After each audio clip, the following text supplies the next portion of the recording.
Stand by. We're going live. We're going live. 10, 9, going live. 7, 6, 5, going live. 4, 3, 2, 1. Welcome to 10 Seconds to Air. I'm Alita Guillen. Today's guest is Ida Tin, the creator and co-founder of the health tracking app Clue. Ida is also credited with coining the term FemTech, nominating a new investment class potentially worth $1 trillion. She also started a global conversation about the bias of venture capital funding of female health technology companies. Ida started Clue 10 years ago. The app is now stronger than ever with more than 11 million users and growing. Clue tracks a woman's periods, moods, pregnancies, and recently got FDA approval as a contraceptive. Contraceptive, yes. She'll explain how that works in just a minute. Ida is not a scientist or a healthcare professional, and she didn't even go to business school. She calls herself a problem solver, and she is committed to creating new technologies that bring women better healthcare options. She is an inspiring and unconventional leader, which you are about to hear, and she has a very personal communication style. I'm so happy to bring Ida Tin to the podcast today. Here now is my conversation with Ida. Hello, Ida. How are you? Hello, I'm very good. Thank you it's a pleasure to be here with you. Yes, thank you for joining from so far away. And I feel like we should kind of establish that just in case we have any glitches. Where are you? I'm in Denmark. I'm on a small island in the middle of the ocean. It's called Endelave. It's a very strange name, even in Danish. Beautiful. Wow. Spectacular. How did you end up there? How did you pick that spot? You know, I have been living in Germany, in Berlin, for many years, and I wanted to have a little bit of a root somewhere in my home country, Denmark. And one day I saw an ad in an app, and I went straight up, looked at it, and fell in love instantly and bought this place. It has a little beach. It's really beautiful. Wow. And what's the weather like there now, this time of year? It's still cold, but you know, everything is about to burst out blooming. Mm-hmm. It's beautiful. Spring. Yeah. And is it dark or light there now? Because I know in the summer, it's like the lights never turn off. Right now, it's, I think, what you would consider normal. It actually gets dark at night. Okay. But it's not dark all the day either. It's like the middle point where it's, maybe like where you are at in Los Angeles. And how do you handle that? Do you put eye patches on when you have that light out all the time? Or are you so accustomed to it from living there it doesn't bother? Or do you stay up all day because now you have the lights on and it's great and you sleep? You guys hibernate in the winter. Yeah, it is a little bit like that. I think we do sleep less in summer. Yeah. My brother, he will wear blinds. He gets woken up by the light, but I don't really mind. I can sleep also when it's light, apparently. Wow. All right. Well, we have a lot to talk about today. I'm really excited about this. You have taken on a huge issue. You're really a pioneer in women's health and technology. You've had to raise money and operate really in a tech sector, a world mostly operated by men, right? I mean, that's pretty tough. Right. Yeah. So I'm going to start off with that first question because you find yourself in some pretty, I don't want to say sticky, but difficult conversations where you may be the only woman in the room and you're talking about female health. What goes through your mind 10 seconds before those big moments? I always try to do something that will bring me into my body. Very often I would have pitch meetings together with my then life partner and co-founder, Hans Raffauf. So we would find some little hidden place at a parking lot or behind some car somewhere, and we would dance and we would make sure that we would feel happy in our bodies and energized and present. And so I always try and see if I can feel my belly. What does that mean exactly? What do you mean by feel your belly? It means to actually have my consciousness really present to what sensation I have in my body. So actually feeling maybe the nervousness or the excitement or whatever it is that my body is telling me that's going on. And how did you get to that? Well, in the beginning, when we started pitching, we would have kind of speech coaches and figure out how to get our storyline right, all of which is really important. But then later we started working with a theater guy, and he would say things like, okay, imagine you have like angel wings. How do you walk around in the room? And I would be amazed of like, oh, it actually changes how I walk. You know, it actually made a difference. And then later we would start doing a lot of body work with a body somatic coach. So you have to imagine me lying in my panties on a massage table, and she would press at places where it really hurts and talk to me at the same time. And it's not like it's particularly pleasant, but doesn't it's sound really, pleasant.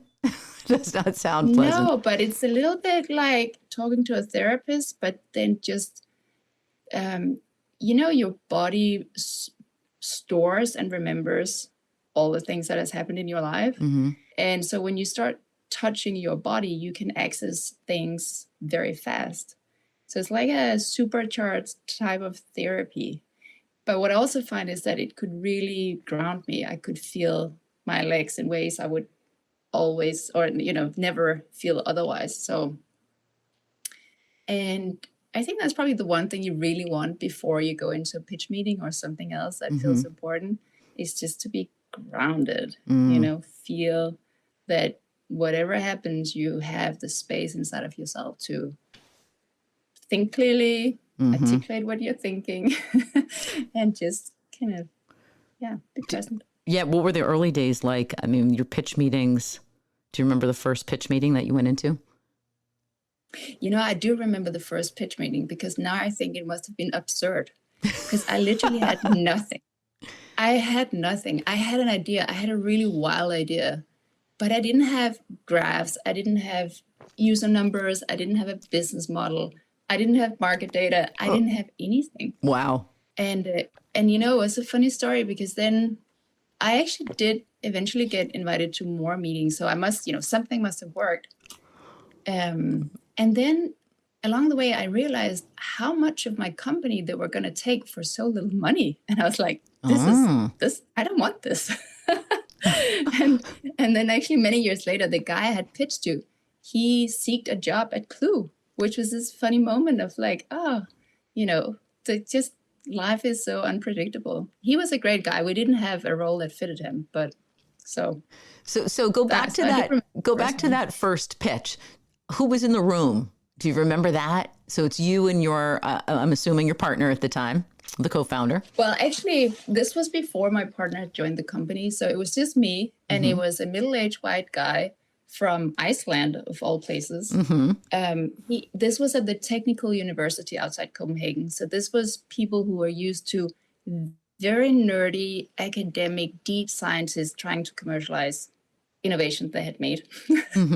So I didn't quite fit in there, but then later, I mean, it would usually be, yes, mostly men in the room, sometimes, 2, 3, 4, 5 men in the room, me, sometimes my male partner, sometimes not.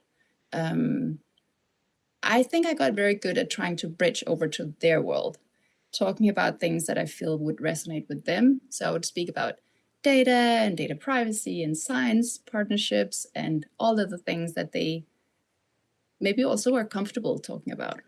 Yeah, because they're men and scientists.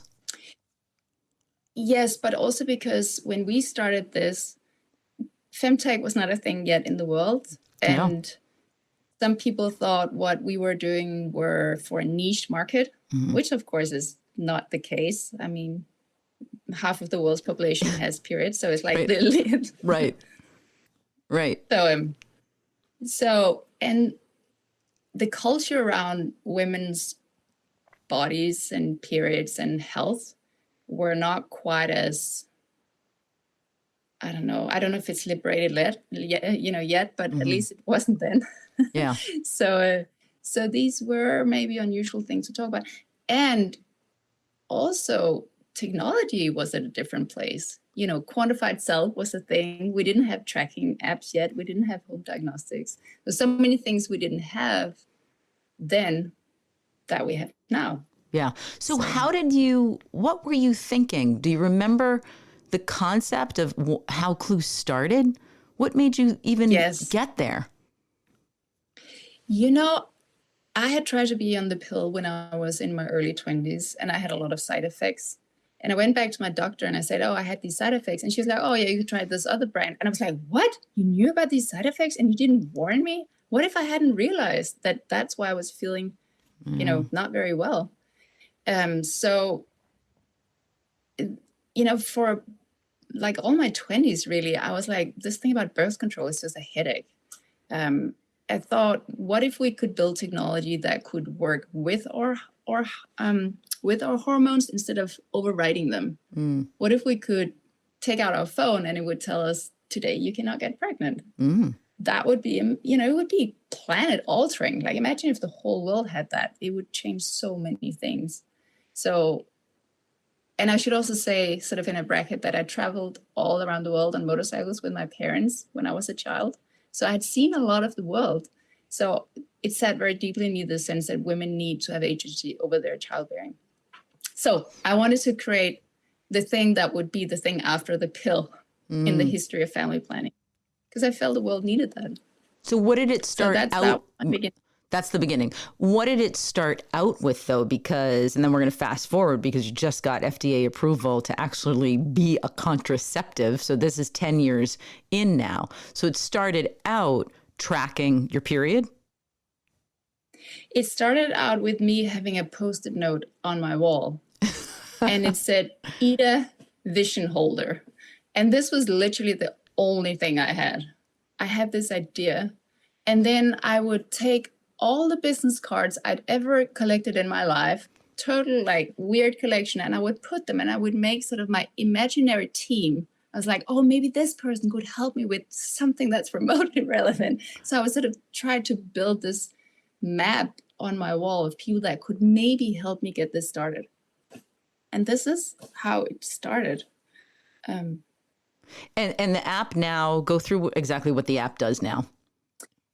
So now the app is a full-fledged tracking app that can allow women to track their periods, but it can also help you get pregnant. So figure out when the right time is to have sex if you are trying for a baby. It can also help you go through a pregnancy. And then we have built a feature we call Clue Birth Control. And this is an app that will help you not get pregnant if you don't want to get pregnant. And then in the tracking, when you track your cycle, you can track your periods. You can also track your mood, your pains, your sexual activity, and many other things that are all scientifically related to either being affected by the period or something that will affect your cycle potentially. For instance, sports people who do a lot of sport that is known to affect their cycles. So how does it, what do you mean? It actually can tell if you're athletic, that you're, I don't get that. So we have included things to track that are relevant to your cycle. So we're not tracking, for instance, whether you had yogurt this morning or something else that you might imagine that people would like to track. So all the tracking categories are related to your cycle. Okay. And then you mentioned being an athlete, though. How does that? So you can also do things to your body that will affect your cycle. So if you, for instance, have jet lag, that can affect when your period starts. So then we also allow you to track your sleep and your travel activity, because we know that if people have work, for instance, where they travel a lot, they might get irregular cycles. Wow. Okay. Talk a little bit about the FDA approval. You were telling me that you just got that approval to actually be a contraceptive. I think that is so interesting. I mean, an app that can say, okay, have unprotected sex. Yes. So we got approval or clearance a couple of years ago. And what it does is so from a consumer, like if you are a user, it will look very simple. You take out your phone and it will visually show you today you are on a red day where you can get pregnant, or a green day where you cannot get pregnant. It's a very simple user experience in that sense. So you enter the beginning of your first bleeding day, and then the app, and this is then from the other side, from the sort of machine room of the app, it's pretty complicated. So it will take your private data set, so your unique cycle rhythm, and then it will combine it with a global data set that we can run really advanced math on. And we combine them, and what we get out then is a very, it's a prediction that has a very high reliability. So one of the things that you have to do when you get FDA clearance is that you have to prove through a clinical trial that your claim, in this case, the claim that I can help you not get pregnant, has the efficacy that we can then say. And the efficacy we have is 92%. So that means if you have 100 people using this, you will have 8 people for whom something fails. But for comparison, if you use condoms in typical use, it's like 76% accurate. Oh, or the efficacy will be 76. So you always have perfect use and then human use. And we care most about how it actually works when people use it. So the efficacy is very high. And it's great for people who are in relationships, who don't worry about getting sexually transmitted diseases.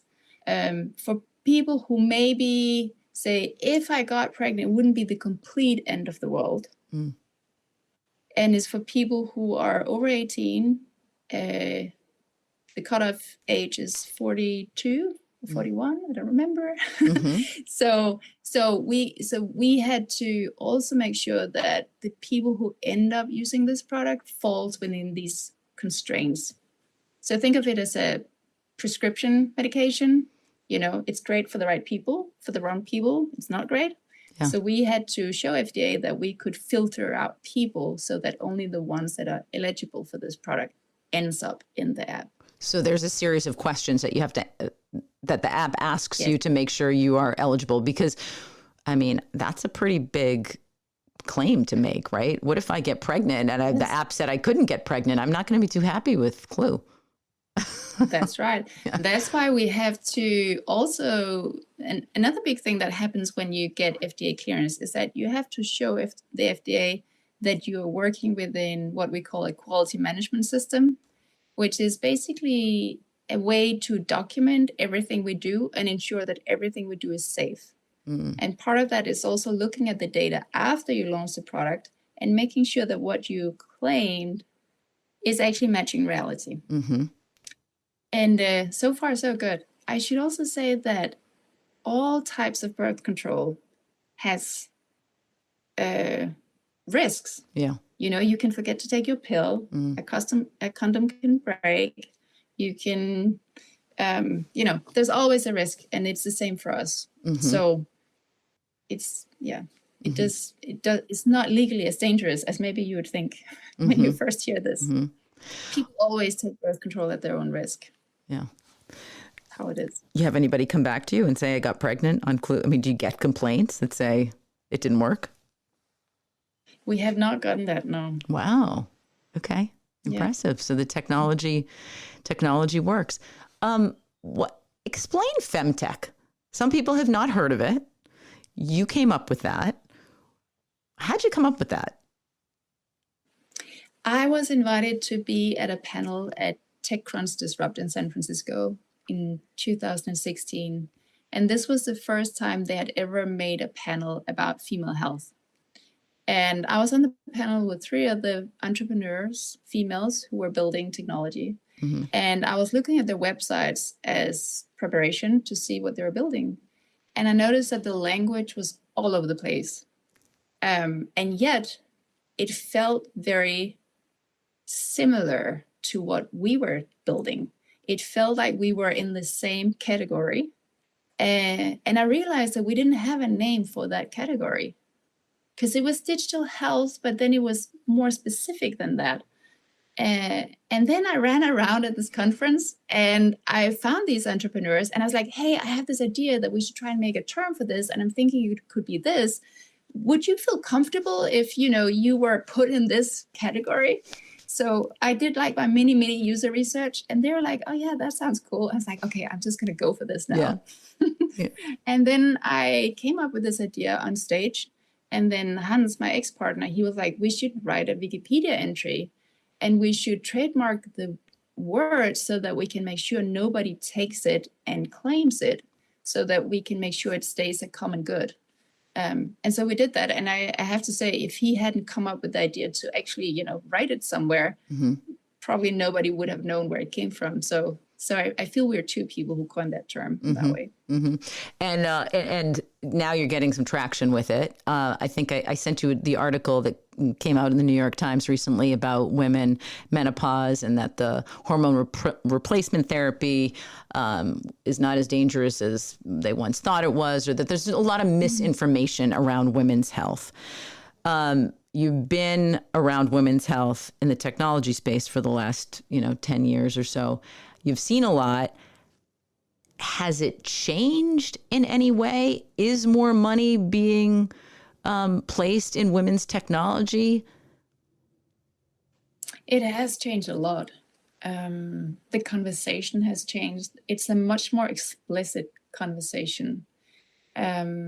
People innovate more. There are more women starting companies where they want to solve problems that they have felt in their own body related to their health. And there are also more investment dollars flowing to FemTech. Still not a lot, less than 3%. Wait. Less than 3% of investment money goes to female health technology? Yes. And that's incredible. That's incredible. It is. Yes, because, female health costs our healthcare systems a lot of money. Right. Actually, more than 50% of healthcare spending is related to female health. We have a pretty advanced system. It's expensive to keep it running, and we have babies, and we do many other things that cost money. So it's a very low amount of money, or low percentage, that is being invested into female health still. But it's on the rise. It's on the rise. So it's on the rise. So money is, the investment scene is different than it was before. But I think one of the biggest shifts I've seen is the cultural shift. And this is not just in the US and in Europe. It's really a global shift that's happening. There's been traditionally a lot of stigma and taboo around female health in places like India, Pakistan, the Middle East. And they are starting a conversation where they're like, no, this shouldn't be embarrassing. We should be able to get healthcare and, live our lives well with this biology. So that's very encouraging to see. So you feel like sorry, I didn't mean to interrupt you. What did you say? I just say, but there's still a long way to go. Obviously, there's still lots of work to be done for this to be truly non-stigmatized. Right. So the conversation is developing and becoming more transparent and more liberal, but the dollars aren't necessarily matching up with that quite yet. No, I think they are not matching up with that quite yet. There are now funds that are specifically looking to invest into FemTech, and funds that want to support female entrepreneurs and accelerators and stuff like that. But when you look at the numbers, it's still very small funds. So they can be supportive to some of the very early stage FemTech companies. But for FemTech companies that have been around a couple of years or have reached some level of maturity as a company, they are still struggling to raise kind of real money. So most of the change I've seen is relevant for the very early stage companies. How much does it take? How much does it take to start Clue, for example, one of these companies? If someone has an idea, how much do they need to raise to really get it started? I don't think you ever know when you start. It depends what business model you're building and how expensive it is what you're trying to build. I mean, if you're trying to create real innovation, you might have to do research and development for years. I'm speaking to a company who wants to do diagnostics and analysis of menstrual blood, because that's something we actually have readily available, right? We don't have to do anything invasive to get this data out. But it's so early. There are no standards for what to expect when you find what to, there are no norm values in menstrual blood that they can refer to. So they have to do a lot of sort of basic research. So I don't know. At Clue, we've raised, I think, $60 million over these 10 plus years.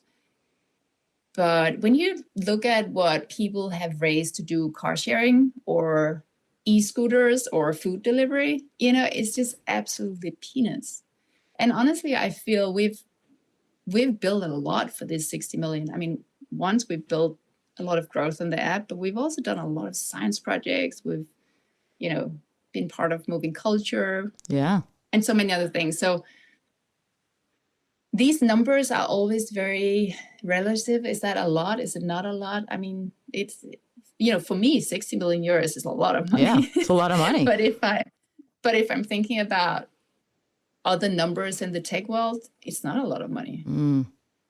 Right now, speaking of money, you're doing, are you still doing the crowdfunding in Europe? We are. Where are you I'm with really that? excited about this. Yeah. We are. So it's, you can pre-register, and then in a couple of weeks is what day is today? So yeah, in 2 weeks, it's the actual day where you can invest. We have taken money from a lot of investors, and I'm grateful for their support. But venture capital is also very,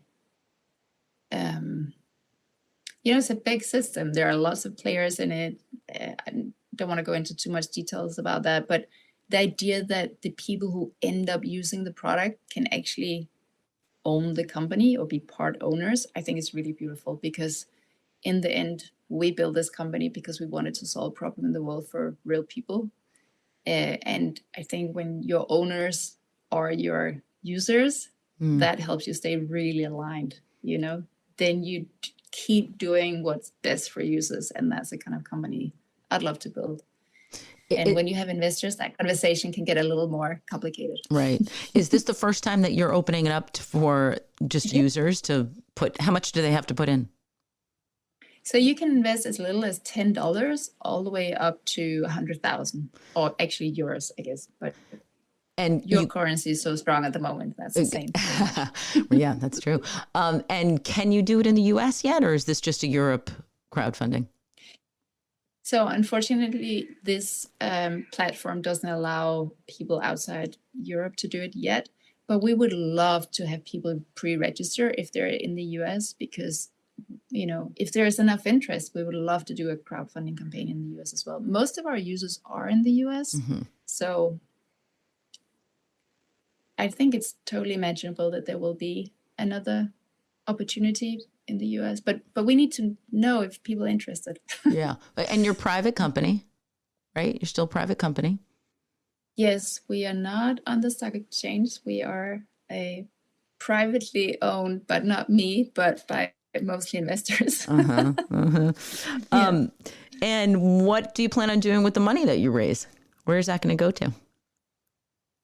So we actually rebuilt the whole app last year because we had been building code on top of old code for 10 years. And at some point, you're just like, this is too slow. We need to just scrape it and start over.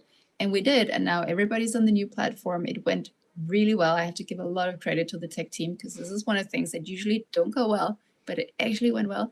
And what's exciting about that for users is that now we can build so much faster. So when people say, it would be so cool if we could also track this or do that, we can actually build it now really fast. And one of the things that many people say is menopause. Can we please also do something for menopause? So that's definitely on the roadmap. Can't say exactly when it's going to come out, because there's always many more good ideas and we have resources to build. Yeah. But that's one of the things I see. Apps are funny creatures. Somehow they're never done. There's always something to fix and make better and improve. And it takes a lot of money to build an app. You would really be surprised. It's actually really crazy. We had a list of how many third-party service providers we use. So these are apps like, or products or services to, for instance, send out a newsletter or keep track of our customer support tickets or our code base. All these different apps are subscriptions, and they cost so much money. And of course, we are, employing lots of people. So it's also on the roadmap to just become a sustainable business so we can keep serving our community. When you started the app, is this where you thought you would be in 10 years? Where did you think you would be? I think I had no idea what I was getting myself into. Absolutely zero idea, which is maybe a good thing. Potentially. But it was a really big, meaningful vision for me to build another type of birth control or contraceptive. And we built it actually because we rebuilt the app. We had to make sure that we could do it fast. So to not complicate matters, we took our complicated birth control out of the product. So actually it's not, you cannot get it right now, which of course hurts my heart. So I'd love to get that back in because I think it can be, a really useful product for many people. And again, not just in our markets, but maybe also potentially globally, because there are so many people who have phones who don't actually have access to birth control. So when you started the product, you didn't know where you would be 10 years from now. So now we're here. There's plenty, it sounds like, for you to continue to work on. So I can't help but to think, where are you headed? What's the end game? What are you striving for? And I guess there are so many layers to that question. Yeah, I was going to say. And I guess I guess you could say for the app, and then the other side of that is in the industry, because there's obviously so much growth in the industry. But where are you headed? My natural inclination is to go to the world, like, where are we headed as a world? And I feel there are still a lot of women who don't get adequate care, who walk around undiagnosed with conditions that they should get treatment for. People go through life experiences that are normal and yet very, make people feel terrible. And so where is the world going? I would love people to have real agency over their health journeys. And we need a lot more education and information as well, because part of the reason why people don't get care or get good care is because they don't know that they can get good care.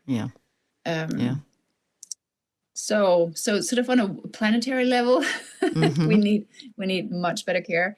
For the company, I would love Clue to be a place where people feel at home no matter where they are on their life journeys, because our bodies change this, right? We go through all these different life phases, being a teenager, figuring out menstruation, through pregnancies potentially, and menopause and many others. So I would love Clue to be a place people go to when they have a question or when they need to understand their bodies.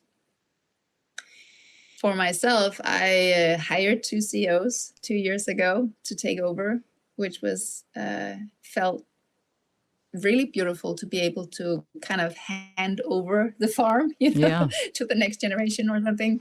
And they're doing a great job. So that has been a big shift in my own life, of course, to go from, 10th year of working to having time to feel my body more.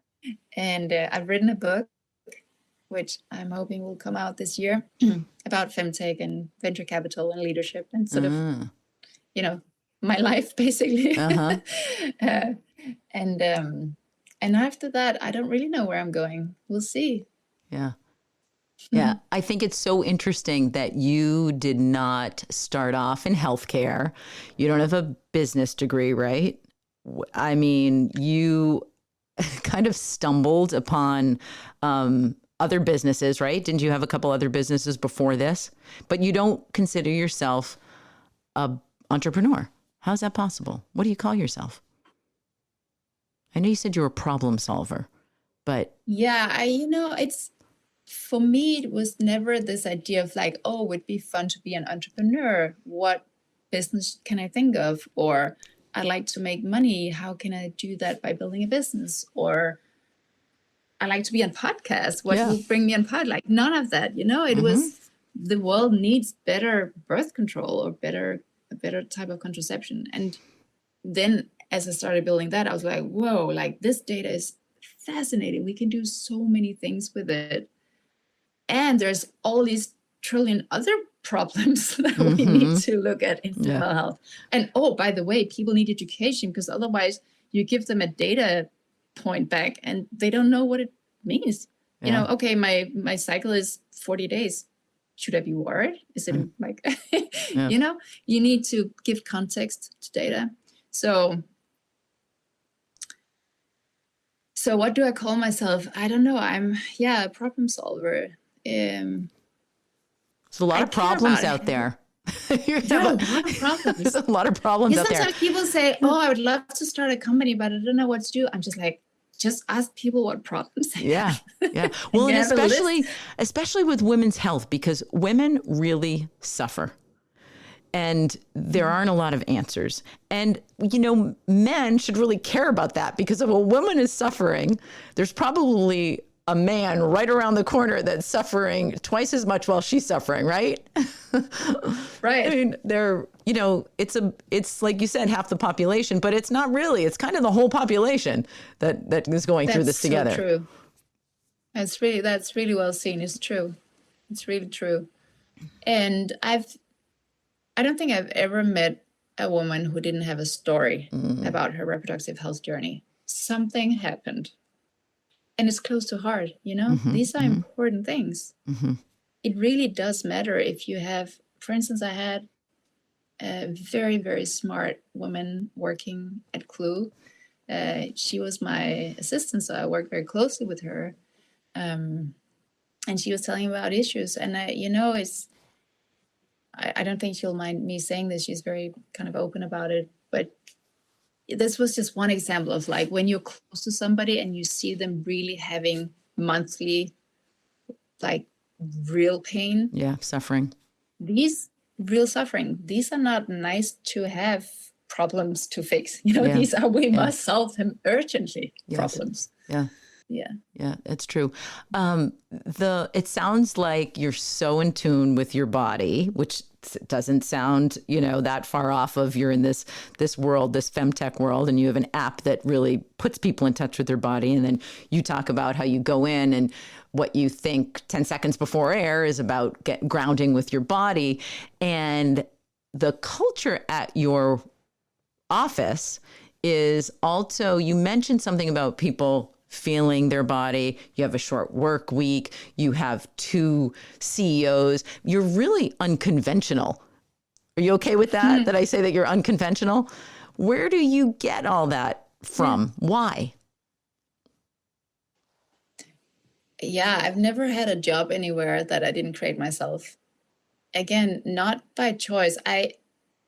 As a teenager, I was hired to do photocopies in a real estate shop, and I got fired after 2 days. Not your thing. And then I worked in a pizzeria to do dishes, and I got fired after 1 day because I smashed like a huge bunch of glasses. And then after my education, which was a very creative business school, but it's not really a business school. And I was going to be a consultant at a very big, like KPMG, big accounting company, to go to India and do sort of organizational development. And I managed to get fired before I left Denmark. And so it's like, I have never succeeded in working anywhere. By the way, this whole story with KPMG was so far out. And the boss who had fired me, he said, you don't have corporate mindset. Oh, and I was just thinking, I think I'll take that as a compliment. Wow. And after that, I was like, I don't ever want to work in an organization like this. So I have never worked anywhere. So when I started building Clue and we started hiring people and we did things, I just did things as they felt totally natural and normal to me. Like that's whatever made sense. And then over the years, people would reflect back to me that they were not so normal. For example, we would have Body Tuesday, where what's people that? had an hour and a half to do sports. Because what often happened was that me and my ex-partner, we would feel something we really needed, like, oh my gosh, we need to do some more sports, but it was so hard to fit in that we're like, we're just going to do this at work, like at least once a week for an hour. We're just going to do sports. And then we're like, I think our team needs that too. So then like everybody, you can do sports now. So what would you do? Do you have ping pong tables around, or you're playing Frisbee? What do you mean by sports?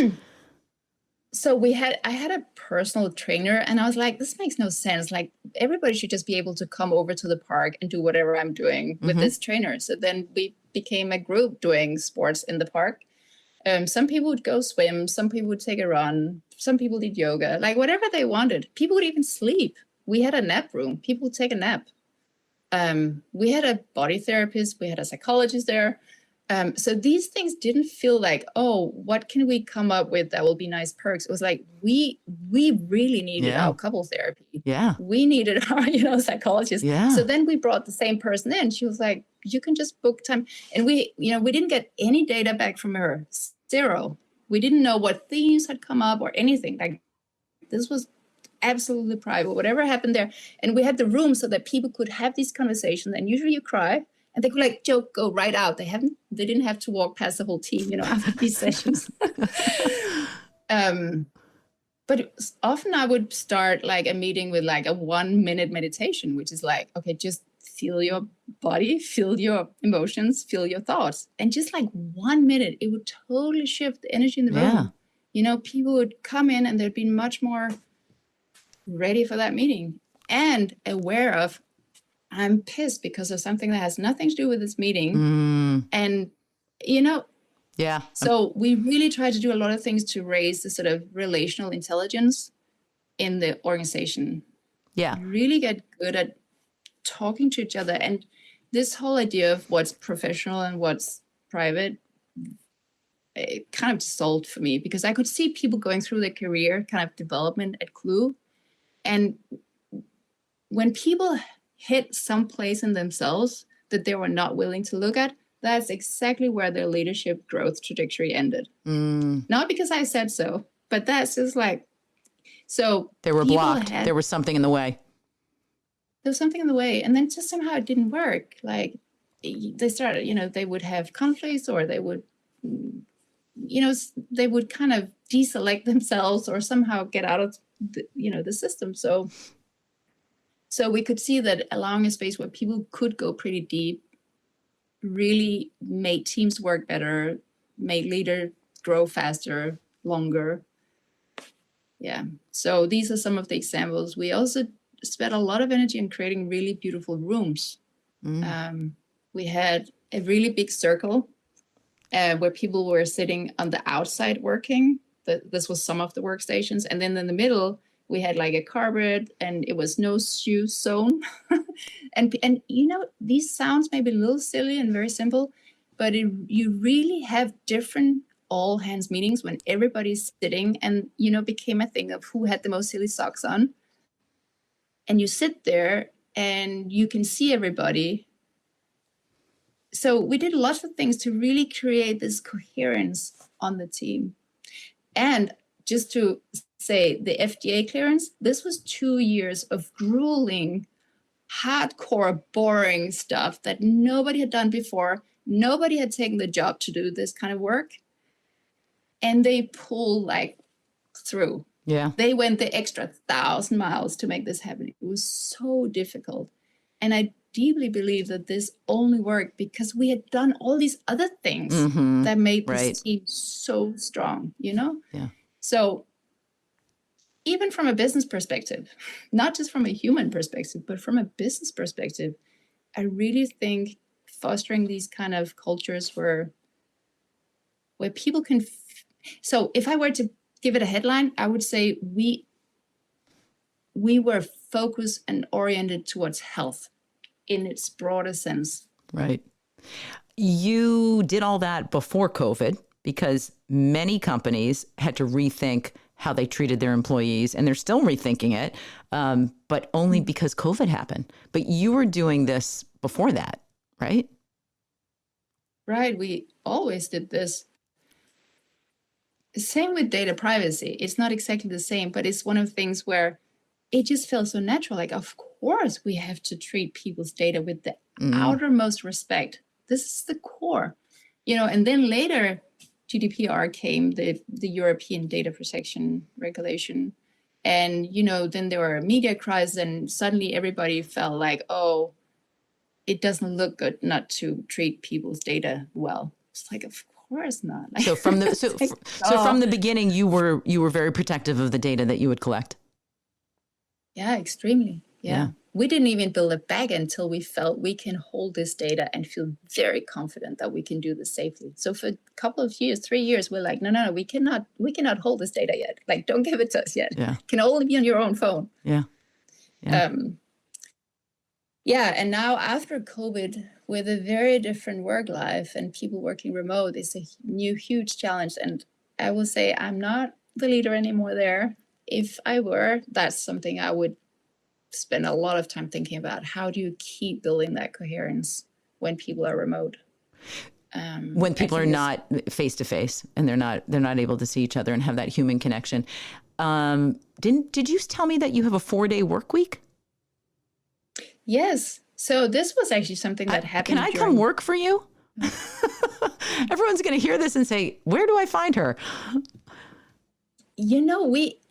We did that because in Germany there was this scheme where the government would pay some of the salary if you had to let your workforce work less to save money. And we were stretching money to get to the FDA clearance. We couldn't raise money till we had that clearance. And we could just see like, oh, okay, this is going to be tight. So we did that. And so people then worked 4 days. And then we had suddenly a year of data of like, oh, how was this? People got the same done. They were so much happier. I've never seen our team being as aligned. I did lots of polls, lots of interviews. I really collected all the data like, hey team, like, do you want this? There will be new challenges. It will be a new thing to learn. How are we going to do this? Everybody wanted this. Wow. And so the way we did it was we said, okay, it's Flex Friday.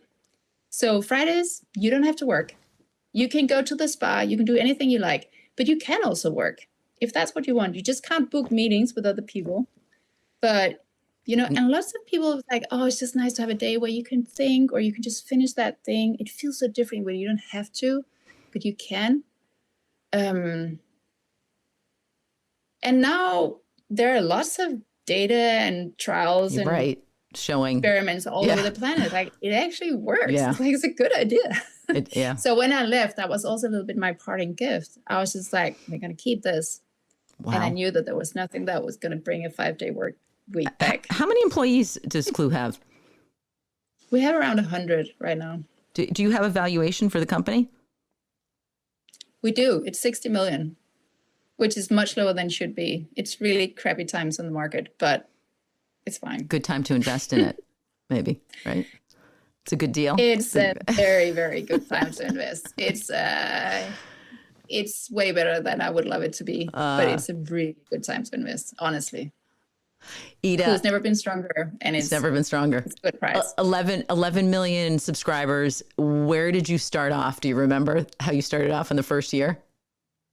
Yes, I remember, because we had, I think, paid a little bit of money to get 3 minutes at a tech conference in San Francisco to be like, world, we are launching. 3 minutes 3 on minutes. the stage. And the next day, we had 7,000 people who downloaded the apps, and we were like, wow, this is amazing. And then after some months, we hired a very smart woman she had gone to Harvard. She was American, very, very smart.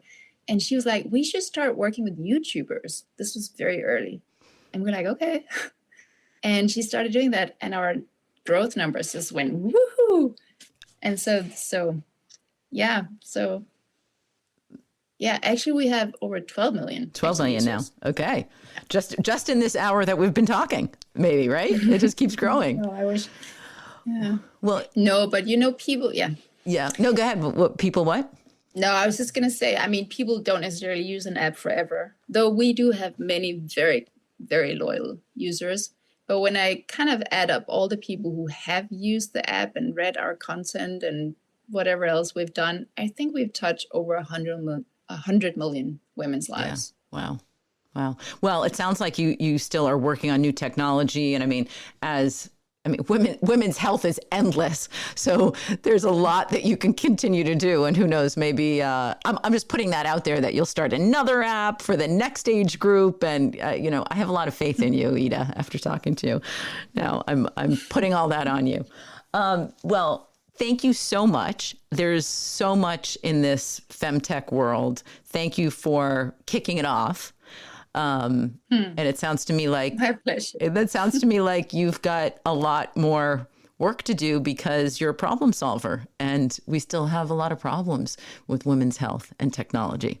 So I look forward to seeing more of you. I want to say it's been a huge team effort, and I'm particularly thankful to all the men also who have participated as co-founders, as team members, as investors. I think we really must build products for the world by diverse teams. I'm a deep believer in that. Excellent. Not for women by women, but for the world by diverse teams. Good note to end on. And when you come out with that book, you will come back, right? So we can talk about the I book. would be so happy to. Okay. Yeah. Just Ida, need to find a publisher. all right. Any publishers out there, get in touch with Ida. I'm sure you're closer than you think you are. It's one of those projects I always feel like when people are writing books, and I haven't done that myself yet, but it just seems like it's one of those projects that you just can't see the end, but it's there. It's there. Yes. Yeah. Yes. I have published one book before, so I know it's possible. Yeah, it is. Thank you so much. And I look forward to following you and seeing what else you come up with, and then having you back when the book is out. You'll come back, right? I'll come back. Thank you so much for having me. Thank you.